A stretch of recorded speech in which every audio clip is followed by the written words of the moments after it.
A roofline should look straight. If the middle now dips like a shallow bowl, don't climb up to inspect it and don't try to push it back into position. Sagging is a structural warning, not a cosmetic roofing problem. First, decide whether the sag appeared suddenly. A new dip after heavy snow, a storm, falling debris, or a loud cracking sound may indicate active structural failure. Keep people out of the area beneath it and contact a structural professional immediately.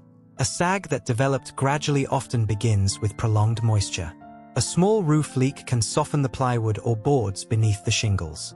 As the decking loses strength, it bends between rafters and creates a visible wave in the roof surface.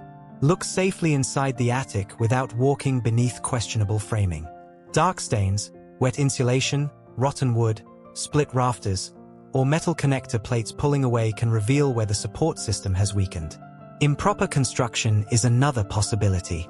Rafters may be undersized, spaced too far apart, altered during remodeling, or missing necessary bracing. Trusses should never be cut to make room for storage, ductwork, or equipment without an engineered modification. Excessive weight can expose those weaknesses. Multiple roofing layers, accumulated snow, or heavy equipment may load the structure beyond what it was designed to carry. Do not place a jack beneath the sag or add random lumber. Lifting one section without understanding how the load travels can crack finishes, move walls, or cause a sudden failure elsewhere.